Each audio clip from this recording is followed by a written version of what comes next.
যে সমারোহ আশীর্বাদ সমারোহ শ্রেণী সপ্তমের জন্য আয়োজন করেছি। এই সম্মেলনের কার্যক্রমের অধ্যক্ষ আমাদের সারা ব্যবস্থাপনা সমিতির অধ্যক্ষ মাননীয় শঙ্কর সানাদা, উপাধ্যক্ষ চৌধুরী ম্যাডাম, সদস্য নীতিশ মন্ডলদা, আমাদের বিদ্যালয়ের প্রধান অধ্যাপক শ্রী মাননীয় সুভাষ রায় স্যার, জ্যেষ্ঠ শিক্ষক শ্রী বিশ্বাস স্যার, আমার সহমিত্র শিক্ষক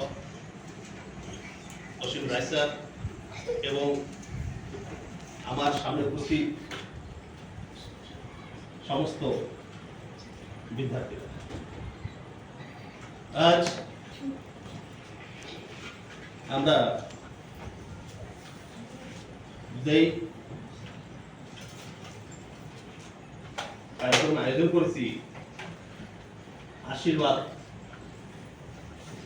কার্যক্রম, আমি এই বিদ্যালয়ে 4 নভেম্বর 2026-এ জয়েন হয়েছি। তো আমাকে শ্রেণী প্রথম, দ্বিতীয় এবং তৃতীয়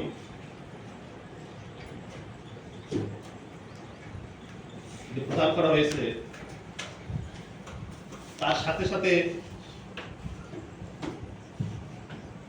যেমন সময় পেয়েছি তেমন চতুর্থ, পঞ্চম, ষষ্ঠ এবং সপ্তম শ্রেণীর সকলকে যতটুকু সময় পেয়েছি ততটুকু জ্ঞান দেওয়ার চেষ্টা করেছি।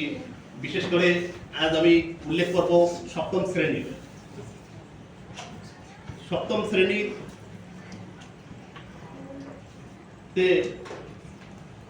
আমি বিষয় ইংলিশ এবং গণিত মাঝে মধ্যে, যেমন যেদিন স্যাররা ছুটিতে থাকে আমি কখনো কখনো একাও ছিলাম এই স্কুলে, তখন আমরা 3 জন ছিলাম। তো তখন এক জায়গায় বসতাম, তো 1 2 3 4 ওদের পড়া দিতাম, তখন 6 7 দিয়েছি এইখানে বসে, এই বারান্দায় বসে। তো যতটুকু দিতে পারছি তোমাদের এই আশীর্বাদ করতে চাই যে তোমরা খুব ভবিষ্যৎ উজ্জ্বল করো। আর একটা কথা বলবো, যখন আমি ক্লাস 7-এ ছিলাম তখন আমাদের যে স্যার ছিল নাগরাজের স্যার করে শিরন স্যার, উনি বলছিল যে জैसे सोचोगे वैसे बनोगे, এখন থেকে শুরু করো। তো আমি তখনই বিচার করছিলাম যে আমি জীবনে ইঞ্জিনিয়ার হব, তখন থেকেই ভাবছিলাম। যা হোক 8 9 10 11 12 কমপ্লিট করার পর ইঞ্জিনিয়ারিং লাইনে তো যেতে পারিনি, বিএড লাইনে চলে গেছি এবং টিচার হয়েছি। চলো ইঞ্জিনিয়ার না হতে পারি, টিচার তো হয়েছি। এর আগেও সানাদা খুব সুন্দরভাবে এটা উল্লেখ করছিল যে তুমি প্রাইম মিনিস্টার না হও, তার নিচে তো হতে পারবে। ভাবো কালেক্টর না হও, কিন্তু কালেক্টরের নিচে যে পোস্ট সেটা তো হতে পারবে। আমি সবসময় একটাই কথা বলি যে তুমি যদি না ভাবো তো তুমি কিছু হতে পারবে না।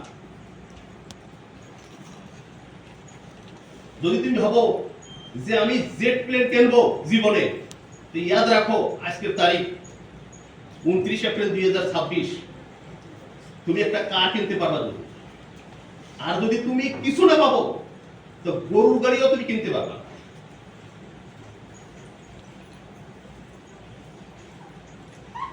এর জন্য জীবনে এরকম নির্ণয় নাও এখন থেকে যে আমি ইঞ্জিনিয়ার হব, কালেক্টর হব, এসপি হব, প্রাইম মিনিস্টার হব, মুখ্যমন্ত্রী হব, আর একটা কথা বলবো, খালি ভাবলে হবে না, ত্যাগ করা লাগবে, কষ্ট করা লাগবে, স্যাক্রিফাইস করা লাগবে। আমাদের বিদ্যালয় থেকে এইরকম একজন ছাত্রী আছে যে প্লেনে চড়ে মুম্বাই গিয়েছে। বড় গর্বের কথা, গর্ব। ধ্যান দাও, আজকে আমরা টিচার, আমরা জানি না আমাদের মধ্যে কে গেছে, কিন্তু আমি এখনো পর্যন্ত হাওয়ায় যাত্রা করতে পারি না। আমি এই কথা ওইখানেও বলছিলাম, সিও অফিসে গিয়ে এখনো হাওয়ায় যাত্রা করতে পারি নাই, শুধু ভেবে যাচ্ছি ডিউটি তো হয়ে গেছে কত বছর, আর বেশি দিনও নাই, কিন্তু এখনো পর্যন্ত হাওয়ায় যাত্রা করতে পারিনি। কেন? কারণ ও ত্যাগ করছে, কষ্ট করছে। তোমরা দেখো সবাই, তোমরা যখন খেলা করো, ও দেখো পড়াশোনা করে, যেটা না পারে ও আমার ক্লাসে পর্যন্ত আসে যে স্যার এটা কি, এটা স্যার কেমন হবে, স্যার এই প্রশ্নটার উত্তরটা কি। আর বাকি তোমরা কমপ্লেন নিয়ে আসো, স্যার ও আমায় মারছে, স্যার স্যার বাথরুমে যাবো, স্যার আমি দোকানে যাবো, স্যার এইখানে যাবো, স্যার ওইখানে যাবো, স্যার এই আমার ডাকছে। হ্যাঁ, আর একজন আছে এর ভিতরে যে শুধু পড়াশোনা নিয়ে আসে, কারণ ও স্যাক্রিফাইস করে, ত্যাগ করতেছে জীবনে কিছু হবে, যে আমি কিছু করবো। আর আমাদের এখানে যারা বসে আছে মান্যগণ, তারাও কিছু ভাবছিল যে না আমিও জীবনে কিছু করবো, হব, যার জন্য এখানে বসতে পারছে। নয়তো এরকম এরকম লোক আছে, খুব পয়সা আছে, কিন্তু তার সম্মান কিন্তু ওইখানে, এইখানে না। যে আমরা টিচার হয়েছি বলে আমাদের সম্মান না, এখানে আপনাদের যারা পদাধিকারী আছেন, অধ্যক্ষ, উপাধ্যক্ষ, আমাদের সদস্য, এরাও অনেক স্যাক্রিফাইস করছে জীবনে, যার জন্য এখানে ওনাদের আমরা সম্মান করি, যে তোমাদের আমাদের সাথে সাথে ইন্দ্রাও কিছু শিক্ষা দেয়। তো যা হোক না কেন, এই আশীর্বাদ সমারোহে আজকে আমি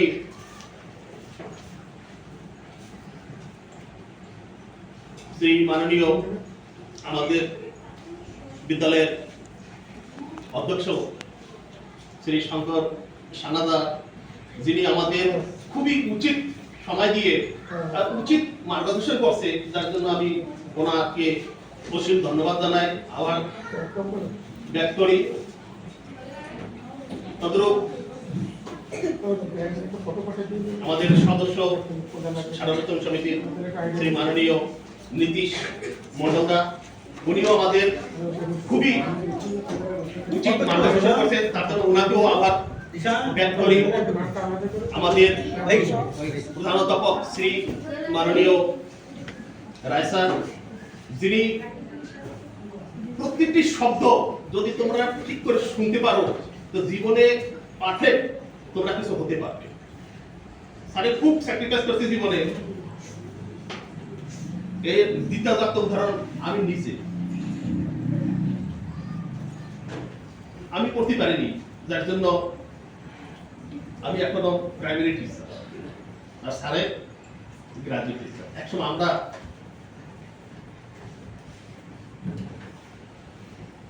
প্রাইমারি টিচারই ছিলাম। যা হোক না কেন, স্যারকেও আমি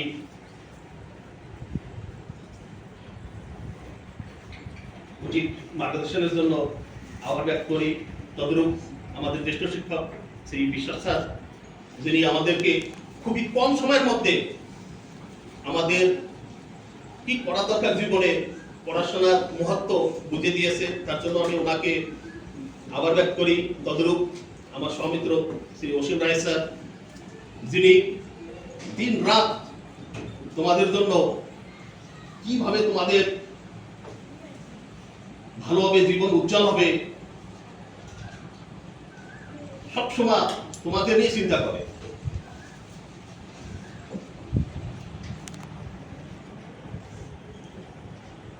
ওনাকেও আমি আবার ব্যক্ত করি। তদ্রূপ আমাদের উপাধ্যক্ষ চৌধুরী ম্যাডাম, যিনি আজকের এই কার্যক্রমে উপস্থিত হয়ে আমাদের সকলকে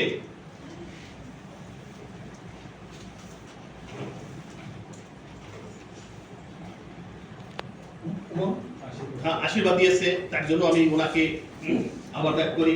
এবং আমার সম্মুখে উপস্থিত সমস্ত ছাত্রছাত্রীদেরকে আমি ধন্যবাদ জানাই, যারা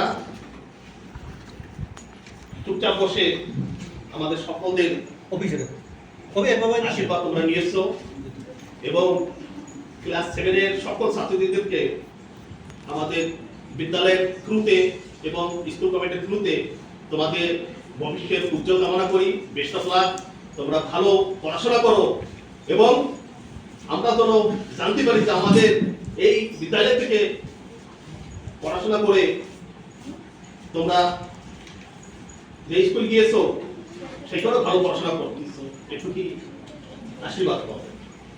তো এখানে আমি আমাদের অধ্যক্ষ মহোদয় ওনার অনুমতি নিয়ে আমি এখানে আমাদের কার্যক্রম সব বললাম এবং হ্যাঁ ঠিক আছে